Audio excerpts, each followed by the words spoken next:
Hello WhatsApp guys, আসসালামু আলাইকুম। আশা করি সবাই ভালো আছেন। আবার চলে আসলাম শাহরুখ খান স্টাইলে আপনাদের মাঝখানে ব্লগ নাম্বার 6 নিয়ে। অনেকদিন নানান কারণের জন্য কোনো ভিডিও বানাতে পারিনি, তাই বরিশাল যাব বলে নতুন করে আরেকটা ভিডিও বানিয়ে নিলাম। বরিশাল যাওয়ার মূল কারণ কালকে আমার টেস্ট পরীক্ষা। বলতে না বলতে চশমা পরে শাহরুখ খান স্টাইলে চলে যাচ্ছে বরিশালের উদ্দেশ্যে। আমি আবার মজা করে বলছি শাহরুখ খান স্টাইল, আসলে কি শাহরুখ খানের চারপাশে যাওয়ার যোগ্যতা আমার নাই, আমি ভালো করেই তা জানি। আসলে কি মানুষ চাইলে সবকিছুই পারে, শাহরুখ খান হওয়া যাবে না, কিন্তু শাহরুখ খানের চেয়ে বড় কিছু হওয়া যায়। বলতে না বলতে চলে আসলাম আমরা এই কালেশ্বরী ইউনিয়নে। আজকের প্রকৃতি দেখতে খুবই সুন্দর। এখন গাড়ি থেকে নেমে গাড়িওয়ালাকে ভাড়া দিয়ে চলে যাচ্ছি ডিসি রোড গাড়ি স্ট্যান্ডের দিকে। আসলে আমাদের যেতে হয় ডিসি রোড হয়ে বরিশাল, তাই আমরা হেঁটে হেঁটে ডিসি রোডের দিকে চলে যাচ্ছি। চশমাটা আমার হাতে মানছে না, তাই একটু চোখে দিয়ে ভাব নিয়ে একটু মাথার চুলগুলো ঠিক করে নিলাম। দেখতে খারাপ দেখাচ্ছে না জানি।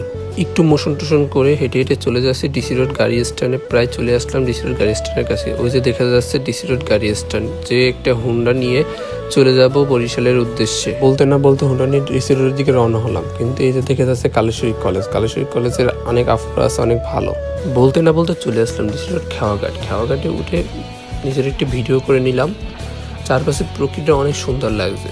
দেখুন প্রকৃতিটা খুবই সুন্দর, আকাশের দৃশ্যটা অনেক সুন্দর দেখাচ্ছে, মনটা ভরে গেল প্রকৃতি দেখে। বলতে না বলতে চলে আসলাম বরিশাল খেওয়াঘাট।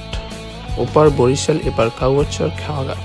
ওপার দেখা যাচ্ছে বরিশাল শহর, ওই যে দেখা যাচ্ছে লঞ্চঘাট। আমি জানি না কেন বরিশালের মানুষকে বলা হয় বরিশালে খেতার ঘাটটি।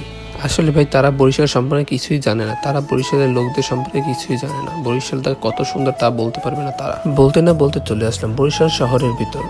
লঞ্চ ঘাট থেকে চলে যাচ্ছি বাসার উদ্দেশ্যে। আস্তে আস্তে হেঁটে হেঁটে চলে আসলাম কাকলির মোড়, যাকে বরিশালের সদর বলা হয়। এখান থেকে বরিশাল জিলা স্কুল, উদয়ন স্কুল ও বিবির পুষ্করিণী সবই এক জায়গায়।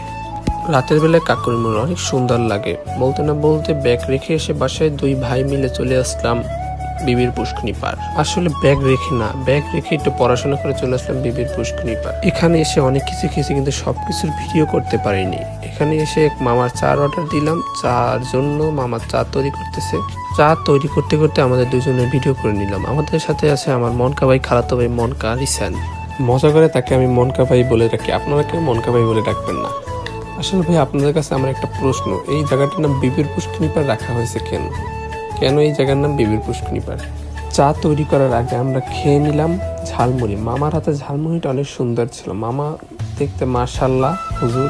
মুড়ি খাওয়া শেষ হলে মামাকে বললাম আমাদের মালটা চা দিতে। মামা আমাদের জন্য মালটা চা তৈরি করতেছে। মামার চা বানানোর স্টাইলটা অনেক সুন্দর, তাই মামার সাথে মামার চা বানানোর একটা ভিডিও তৈরি করে নিলাম। দুজনের চা চলে আসলো, চা খাওয়া শুরু করলাম। আমার সাথে আছে আমার মনকা ভাই রিসান। আসলে কি রাতের বেলা বিবির চা খাওয়ার মজাই আলাদা। আজকে ভিডিও এই পর্যন্ত। আল্লাহ হাফেজ, সবাই দোয়া করবেন।